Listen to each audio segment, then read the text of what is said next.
Tatlong araw na opisyal na tigil putukan sa pagitan ng Ukraine at Rusya na layong magdala ng tuluyang tigil putukan at dagdag na usapang pangkapayapaan. Umasa rito si Pangulong Donald Trump ng Estados Unidos na nag-anunsyo ng tigil putukan mula ika-9 hanggang ika-11 ng Mayo, ngunit agad nilabag ng Rusya. Gayunpaman, sinusubukan niya ni Trump na muling buhayin sa abot ng kanyang makakaya ang proseso ng negosasyon tungkol sa Ukraine. Ipinahayag ni Trump na handa siya magpadala ulit ng mga sugo sa Moscow para makipag-usap sa diktador na si Putin at umaasa siyang magkakaroon agad ng kasunduan. Bilang tugon, sinabi ng Kremlin na magiging mahaba at mahirap ang daan patungo sa isang mapayapang kasunduan at sa parehong panahon ay pinapalakas ng Kremlin ang kanilang mahapag-atake sa larangan ng labanan. Pero gayunpaman, ang unang resulta ng tigil putukan ay naipahayag na. Ito ay ang pagpapalaya ng 1,000 sundalong Ukrainyano mula sa pagkakabihag ng Russia. Ako si Alexei Pichi. Pag-usapan natin ito ng sama-sama. Pero bago tayo magsimula, hinihiling ko sa inyo na mag-subscribe sa channel na ito, i-like ang episode na ito, at huwag kalimutang mag-iwan ng komento sa ilalim ng video na ito. Malaki ang naitulong ito sa pag-share ng content sa YouTube. Salamat sa inyo. Subaybayan nyo rin ang Telegram channel kong Pichi News. Nasa description ng video ang link nito. Hindi inaalis ni US President Donald Trump ang posibilidad na magpatuloy ang tigil putukan ng Ukraine at Russia kahit matapos ang Mayo 11. Habang nakikipag-usap sa mga mamamahayag, tinanong si Trump kung inaasahan ba niya na ang idineklara niyang 3 araw na tigil putukan sa pagitan ng Ukraine at Russian Federation ay magtatagal pa kaysa sa itinakdang panahon. Dito ay sinabi ng leader ng Estados Unidos ang mga sumusunod, CP. Maaring maganda yon. Sana tumigil na ito. Ang nangyayari sa Russia at Ukraine ay pinakamalala mula ikalawang digmaang pandigdig sa dami ng namamatay. 25,000 batang sundalo bawat buwan. Kalokohan, pero posible talagang mangyari. Paalala, sa simula ng linggo, inanunsyo ng Ministry ng Depensa ng Russia ang tigil putukan sa Ukraine noong Mayo 8 at 9. Nanawagan si Pangulong Volodymyr Zelensky ng Ukraine na simulan agad ang tigil putukan sa gabi ng Mayo 6, huwag nang maghintay pa. Ang Russia naman sa kabilang banda ay lumabag sa tigil putukan sa pamamagitan ng pag-atake sa ilang lungsod ng Ukraine. Kaya naman sa gabi ng ika-8 ng Mayo ay gumanti ang Kyiv sa parehong paraan. Partikular, kabilang sa mga inatake ay ang hindi bababa sa Moscow, Yaroslavl, Rostov at Netherlands lamang. Ipinahayag ni Pangulong Donald Trump ng Estados Unidos noong Mayo 8 na magkakaroon ng 3 araw na tigil putukan sa pagitan ng Ukraine at Russia hanggang 11 at magkakaroon din ng palitan ng mga bihag. Ipinahayag ito ni Trump matapos ang pagbisita ng Ukrainian negotiator na si Rostem Umerov sa espesyal na sugo ni Trump na si Vitkov. At dito, mahalagang tandaan na ang 3 araw na tigil putukan sa pagitan ng Ukraine at Russia na magpapatuloy mula ika-9 hanggang ika-11 ng Mayo ay naabot dahil sa matinding diplomatikong pagsisikap ng Washington, lalo na ang mga pagpupulong sa Miami kasama ang Ukraine at kay Umerov, pati na rin ang mga tawag sa Kremlin. Inamin ni Ushakov na 2 araw na nagmakaawa ang mga Ruso kay Donald Trump na umbinsin ang Kyiv sa tigil putukan para sa araw ng tagumpay, kahit Mayo 9 lang. Hindi na talaga may kakaila ang katotohanan na talagang nakiusap si Putin kay Trump. Una, si Putin mismo ang tumawag, tapos si Ushakov naman ang tumawag. Sinubukan ng mga negosyador niya kumbinsihin siya, sinasabi, Trump, pakiusap, gawin mo ang kahit ano para hindi kami atakihin ni Zelensky. Para malinaw, tatalakay natin ang mga pangunahing kondisyon ng tigil putukan. Ganap na paghinto ng lahat ng operasyong militar sa harapan sa loob ng 3 araw. Ngunit nilabag na ito ng mga Ruso. Nakakatuwa, nilagdaan ni Vladimir Zelensky ang kautusan na hindi sasama ang Red Square sa plano ng paggamit ng sandatang Ukrainyano sa panahon ng pagdiriwang. Ang pagsasagawa ng parada ay upang pahintulutan ang pagdaraos ng kaganapan para sa araw ng tagumpay. Ang pangunahing kondisyon ng Ukraine sa tigil putukan ay ang palitan ng mga bihag sa pormulang 1,000 kapalit ng 1,000 na sinang-ayunan ng Russia. Ipinahayag ni Pangulong Donald Trump na handa siyang magpadala ng delegasyon ng Amerika sa Moscow para sa negosasyon sa digmaan sa Ukraine. Tinanong si Trump ng media kung handa siyang magpadala ng mga negosyador sa Russia. Bilang tugon, sinabi ni Trump na hindi niya isinasantabi ang ganitong posibilidad at sinabi, at quote, gagawin ko yan, gusto ko talaga na matapos na ang digmaan na ito. Hindi nagbigay si Trump ng dagdag na detalye sa posibleng format ng negosasyon o miyembro ng delegasyon.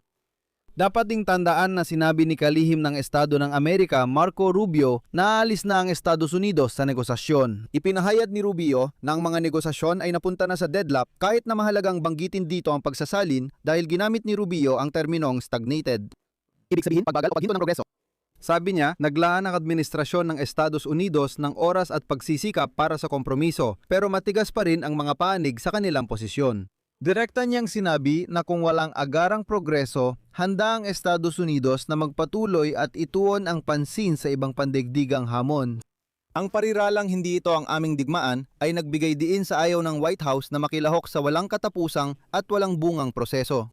At ang pangunahing naging hadlang ay ang mga usaping teritorial, mga totoong issue at kondisyon para sa pangmatagalang kapayapaan na hindi na pagkasunduan ng Ukraine at Russia kahit tinulungan ni Donald Trump bilang tagapamagitan.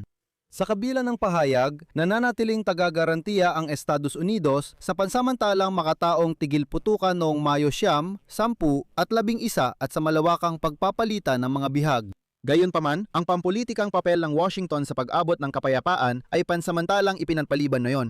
Sabi pa ni Rubio, laging handang bumalik ang Estados Unidos kapag may malinaw na pulisiya ang mga panig. Ngunit sa ngayon, hindi nakikita ng administrasyon ang saysay ng pagpapatuloy ng shuttle diplomacy kung walang malinaw na resulta. Alam mo, hindi ko na alam kung ilang beses pa kailangang bastusin ng mga Ruso si Trump. Ilubog ang mukha ni Trump sa kanilang kasinungalingan para lang maintindihan niya kung ano talaga ang nangyayari. Ayon kay Dmitry Peskov, tagapagsalita ni Putin, hindi pa napag-uusapan ang posibleng pagpapalawig ng tigil putukan matapos ang Mayo 11. Sabi niya, ang kasunduan ng administrasyon ay limitado lang sa 3 araw at walang ibang napag-usapan. Sa reaksyon sa pahayag ng kalihim ng Estado ng Estados Unidos tungkol sa deadlock, inamin ni Peskov na ang kasunduang pangkapayapaan ay isang mahaba at komplikadong proseso. Sinabi niya na nagmamadali ang Amerika pero masyadong komplikado ang usapin para agad masolusyonan.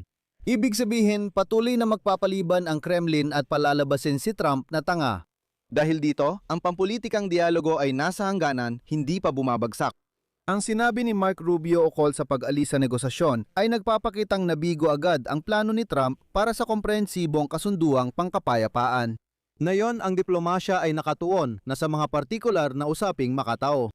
Palitan ng bihag pansamantalang tigil putukan tuwing pista at pagliha ng mga sonang pansiguridad. Ibig sabihin, hindi komprehensibo kundi mga partikular na isyu lang ang pinag-uusapan.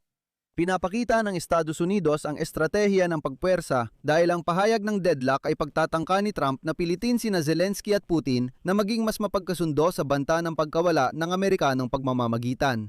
Malinaw na nilinaw ni Peskov na hindi automatikong palalawigin ang tigil putukan kaya posibleng muling sumiklab na mas matindi ang labanan sa Mayo 12. Kung walang pampulitikang pundasyon, ang tigil putukan ay nagiging pagkakataon lang para sa magkabilang panig na magsagawa ng rotasyon ng tropa at mag-ipon ng reserba na mas nagpapalayo sa tunay na kapayapaan. Pamunahing hadlang pa rin ang pagkakasaad sa konstitusyon ng katayuan ng mga sinakop na teritoryo at walang panig ang nais magbigay daan dito. Ayon kay Rubio, hindi pa rin natutukoy ng administrasyon ng Estados Unidos ang pormulang tatanggapin ng dalawang panig. Kaya naman, ang pinakamalapit na posibilidad ay malamang na ang paghinto ng usapang pampolitika habang pinananatili ang mga humanitarian na ugnayan.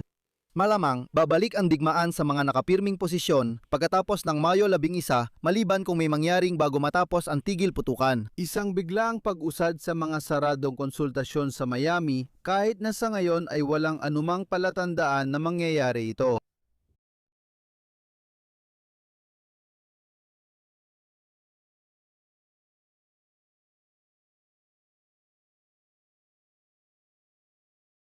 Noong ika-5 ng Mayo, ipinadala sa panig ng Ukraine ang alok para sa pagpapalitan at ipinadala rin sa Ukraine ang listahan ng 500 sundalong Ukrainyano na kasalukuyang nasa Rusya. Sa simula, ang naging reaksyon ay kailangan munang tingnan ng mas mabuti. Baka hindi lahat ay 500, baka mga 200 lang. At pagkatapos sa pag-uusap, nawala sila sa radar at inamin nilang hindi pa sila handa sa palitan. Ayaw nila.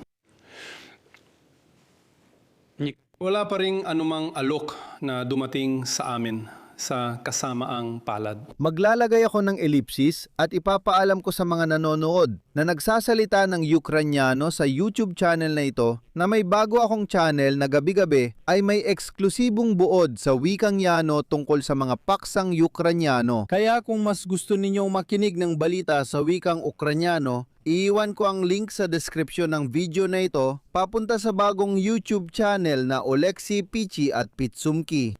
Mag-subscribe at suportahan ang bagong YouTube channel. Bukod pa rito, mag-iwan kayo ng inyong mga komento, mag-subscribe sa channel, pindutin ang kampanilya at huwag kalimutang mag-like. At kung gusto ninyong suportahan ang trabaho ng YouTube channel na ito, maaari ninyong gawin ito sa pamamagitan ng kahit anong donasyon gamit ang mga link at detalye sa description ng video na ito o sa QR code na nasa inyong mga screen. Yun lang po, ingatan ninyo ang inyong sarili. Paalam sa lahat.